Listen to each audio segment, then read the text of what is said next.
요즘 이런 말 많이 하죠? 이제 나이 들어서 그런가 봐. 예전이랑 몸이 달라졌어. 운동해도 안 빠져. 그런데 정말 나이 때문일까요? 같은 음식을 먹어도, 같은 양을 먹어도 몸 반응이 완전히 달라지는 이유. 그 중심에 있는 게 바로 혈당입니다.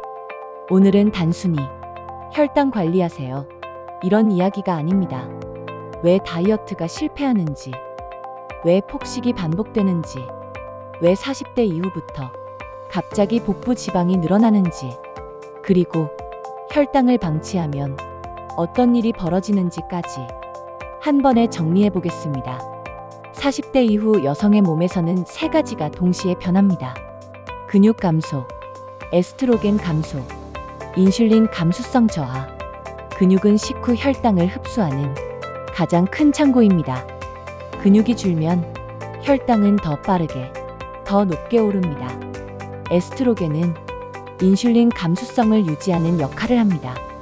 폐경 전후로 이 호르몬이 줄어들면 지방은 복부에 더 쉽게 쌓이고 인슐린 저항성은 심해집니다.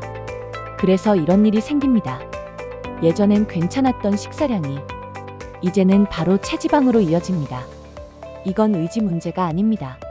몸 환경이 달라진 겁니다. 탄수화물을 줄이고 아침을 거르고 저녁을 굶고 물론 처음엔 빠집니다. 하지만 공복이 길어지면 코르티솔이 올라갑니다. 코르티솔은 혈당을 올립니다. 굶었는데도 혈당이 오르고 인슐린이 분비되고 지방이 저장됩니다. 그래서 이런 말이 나옵니다. 나는 적게 먹는데 왜 안 빠지지? 그건 몸이 이미 저장 모드로 들어갔기 때문입니다. 폭식이 한 번 들어오면 혈당 급상승, 인슐린 과다, 지방 저장 가속, 악순환이 반복됩니다. 혈당이 무너지기 시작하면 단순히 살이 찌는 게 아닙니다.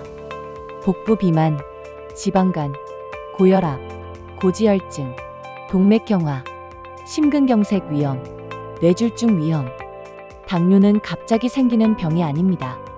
수년간의 혈당 변동이 만든 결과입니다. 증상이 없다고 안전한 게 아닙니다. 혈당은 노화 스위치입니다.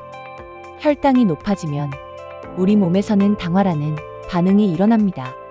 쉽게 말하자면 설탕을 프라이팬에 올려두면 갈색으로 끈적하게 변하는 현상. 그게 바로 당화입니다. 우리 몸에서도 비슷한 일이 벌어집니다. 혈당이 자주 높아지면 단백질과 결합해서 딱딱하게 변합니다. 이걸 AGEs 최종당화산물이라고 부릅니다. 이게 쌓이면 어떻게 될까요? 피부 탄력 저하, 주름 증가, 혈관 경직, 관절 뻣뻣함, 장기 기능 저하. 쉽게 말하면 몸이 굳어갑니다. 혈당이 불안정한 사람들의 특징이 있습니다. 피부가 칙칙해지고 탄력이 줄어들고 눈가 주름이 빨리 깊어집니다. 왜냐하면 콜라겐이 당화되기 때문입니다. 콜라겐은 피부 탄력을 유지하는 단백질입니다. 그게 설탕에 절여진 것처럼 딱딱해진다고 생각해 보세요. 그래서 혈당이 불안정한 사람은 같은 나이보다 더 나이 들어 보일 수 있습니다. 이건 미용 문제가 아닙니다. 혈관도 똑같이 늙기 때문입니다. 혈관이 딱딱해지면 혈압이 올라갑니다. 혈관 벽이 손상되면 콜레스테롤이 쉽게 붙습니다. 그게 쌓이면 동맥경화가 진행됩니다. 동맥경화가 진행되면 심근경색, 뇌졸중의 위험이 증가됩니다. 이건 갑자기 오는 병이 아닙니다. 10년, 15년 조용히 진행됩니다. 혈당이 자주 급등하면 뇌도 영향을 받습니다. 혈당 변동이 심하면 집중력 저하, 기억력 저하가 생깁니다. 실제로 인슐린 저항성과 치매 위험은 관련이 있다는 연구들도 있습니다. 그래서 당뇨를 제3형 당뇨라고 부르기도 합니다. 혈당은 몸만 늙게 하는 게 아닙니다. 뇌도 같이 늙게 합니다. 또한 복부 지방은 그냥 살이 아닙니다. 염증 물질을 분비합니다. 이 염증은 혈관을 자극하고 인슐린 저항성을 더 심하게 만듭니다.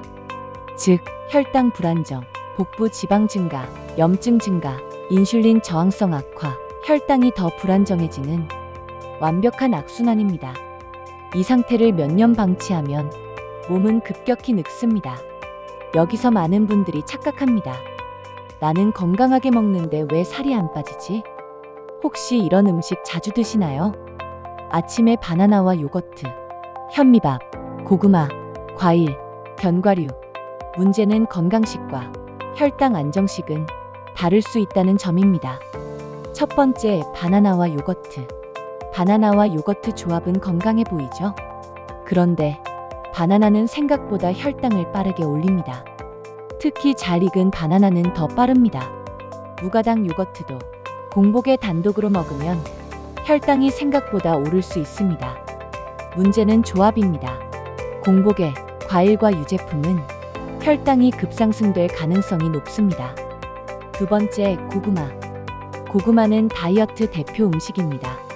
하지만 양과 상태가 중요합니다. 구운 고구마는 혈당 지수가 생각보다 높습니다. 특히 공복에 단독으로 먹으면 혈당 스파이크 가능성이 있습니다. 고구마는 단백질이나 채소와 함께 먹어야 완만해집니다. 세 번째, 현미밥. 현미는 백미보다 낫습니다. 하지만 혈당을 안 올리는 음식은 아닙니다.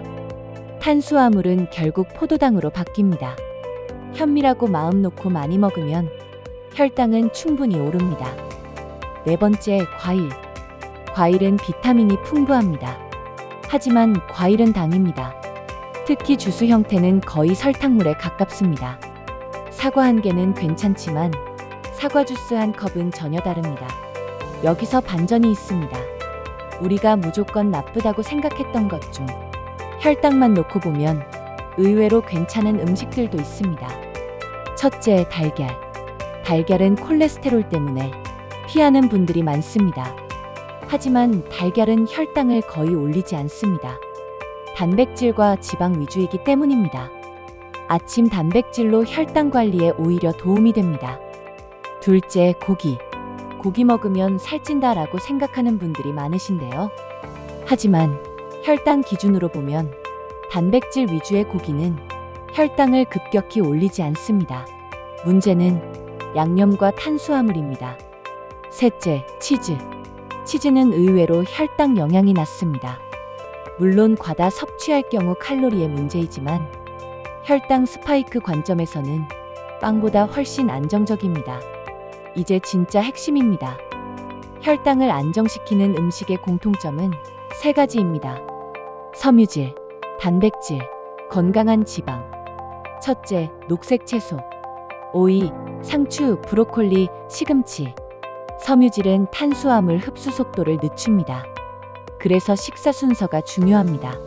채소를 먼저 섭취하고 그 다음 단백질, 탄수화물 순서입니다. 둘째, 올리브 오일. 건강한 지방은 위 배출 속도를 늦춰 혈당 상승 속도를 완만하게 합니다. 많지 않아도 괜찮습니다. 샐러드에 곁들이는 정도면 충분합니다. 셋째, 콩류. 렌틸콩, 병아리콩, 두부. 혈당 지수가 낮고 포만감이 오래갑니다. 넷째, 견과류. 견과류는 혈당은 안정적이지만 칼로리가 높습니다. 한 줌이면 충분합니다. 건강해 보이는 음식이 항상 혈당에 좋은 건 아닙니다. 반대로 무조건 나쁘다고 생각했던 음식이 혈당만 놓고 보면 더 안정적일 수 있습니다.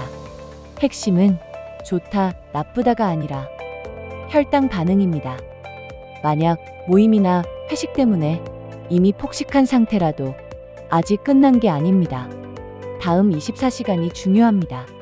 폭식 후 다음 끼니는 단백질과 채소, 탄수화물 절반, 식후 30분 걷기, 충분한 수분 충전과 숙면이 중요합니다. 그리고 절대 다음날 굶지 마세요. 굶으면 다시 코르티솔이 올라가고 혈당이 불안정해지고 결국 폭식으로 이어집니다. 절대 다음날 굶지 마세요. 리셋은 처벌이 아니라 안정입니다. 우리는 이렇게 말합니다. 아직 당뇨 아니니까 괜찮아. 건강검진 정상이라던데. 하지만 몸은 기억합니다. 오늘의 혈당, 어제의 폭식, 지난 몇 년의 반복. 증상이 없다는 건 문제가 없다는 뜻이 아닙니다. 아직 표시가 안 났을 뿐입니다. 10년 후, 그때 시작하길 잘했다라고 말할지, 왜 그때 몰랐을까라고 말할지, 결정은 오늘의 한 끼에 달려 있습니다. 다이어트를 무리하게, 더 세게 하지 마세요. 먼저 혈당을 안정시키세요. 지금부터 건강 클로스와 함께 혈당부터 바로잡는 건강관리를 시작해보세요.